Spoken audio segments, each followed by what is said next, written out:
So last night, Dallas Mavericks win game two, 127, 121 at the Clippers. Keep that in mind. Take the 2-0 series lead. Take both games on the road. Wow. When's the last time you saw the lower seed take both games on the road? Is this series more about the Mavs or the Clippers? So, quick summary. Luka Magic. There's a reason why they call him Luka Magic. He had 39, 7, and 7. He even had 7 turnovers. It just didn't seem to matter. That left, him going to his left on that step back is completely nasty. You know what? That should be an iconic move now. It should absolutely be an iconic move with the all-time greats, right? Because it seems like that guy going left off that step back where he shoots it basically to the roof always goes in. Tim Hardaway Jr. contributed 2 with 28 points. That guy is red hot. He's been red hot for the last couple of weeks, I think. So coming into this series, he's feeling himself a little bit. Porzingis chipped in with 20, and Kleber had 13 points. He was great, especially in the first quarter. On the Clippers side, Kawhi had one of his best playoff games ever, I think. 41 points on 21 shots. So efficient. Mid-range assassin. Paul George had a great game too. 28 points, 12 rebounds, 6 assists. But let's be real. Watching that game, Luka was the best player on the floor. Luka was the best player on the floor. And if the Mavs are going to play this way, why can't they win it all? Why can't they be contenders in this? The Clippers just had no answer for Luka. Just no answer. Now, in theory, right, they have 2 of the best wing defenders in the game. They're both 6'7", right?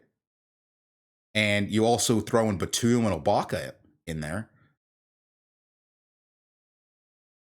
So they shouldn't be having this much trouble with Luka. But he's just making him look silly. They tried Kawhi on him. They tried Paul George on him. They tried Morris on him. They tried Beverly on him. Batum, Rondo. They tried doubling him. Nothing worked. Nothing worked. What's the counterplay from the Clippers? They're going to Dallas now.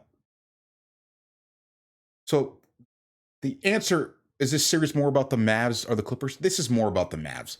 The ability of Luka, 100% healthy Luka. Remember, he was hurt last year with an ankle, and Porzingis was not playing. So when he's 100%, the Mavs are 100%. Luka's ability to control the game makes the Mavs a better team. The role guys for the Mavs are doing exactly what they need to do. Catch and shoot.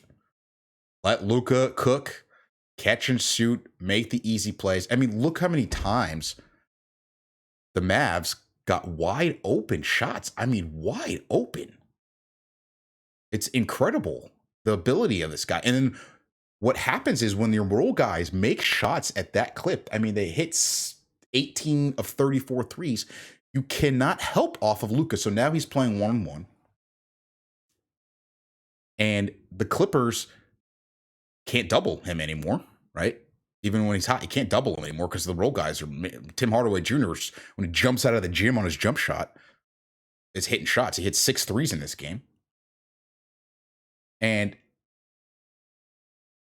the Clippers are doing a really bad job of fighting over screens and letting Luka basically, mismatch hunt. Like they do it against Zubac early. I'm not even sure Zubac could play anymore in this series. I'm not sure they could play him anymore. At least not even when Brunson was out there, they were attacking Zubac. So I'm not sure he can play at all. Ty Lue is getting completely and utterly outcoached.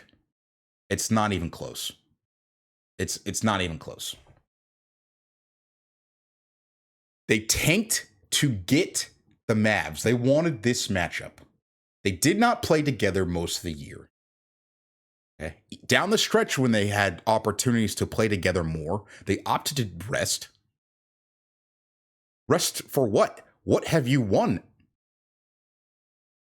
What has the Clippers won to give them the right to rest? Those are tune-up games down the stretch, right? If you wanted the Mavs, this is your game plan against them? You wanted this team. So obviously you saw something that would give you the advantage. What is it? One thing I noticed down the stretch, why is Pat Beverly on the floor late? Why is Patrick Beverly on the floor down the stretch? Okay. He's a defensive player, and the Mavs were literally hunting for him. When have you ever seen a quote unquote elite defender get mismatched hunt on? Like if he doesn't provide anything on offense, right? He's not a good playmaker. He's out there for defense. And the Mavs, Luka abused him. Like, I'd rather have Rondo on the floor at that point because at least he can play make. He's a little bit longer. He's a little bit bigger, right? A little better IQ. I mean, the Clippers lineup, they had Jackson, Beverly, Terrence Mann with Kawhi and Paul George down the stretch. Oh my God, what is this? There is no rim protection out there. And again, I said this earlier, when you have role guys who are making shots, Tim Hardaway Jr. hit another shot when they try to double him.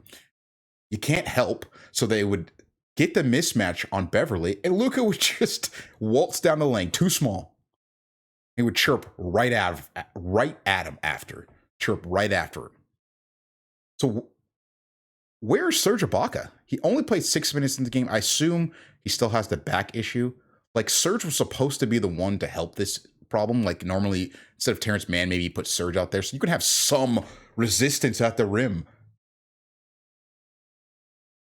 Clippers dynasty, quote unquote dynasty, is done. I think they're done. Now, the only hope for the Clippers, the only prayer is that the Mavs cannot continue to shoot at this clip. Oh my goodness. They are just making every three. They can't continue to shoot that way, right? That's the prayer, the only prayer the Clippers have to come back in this series.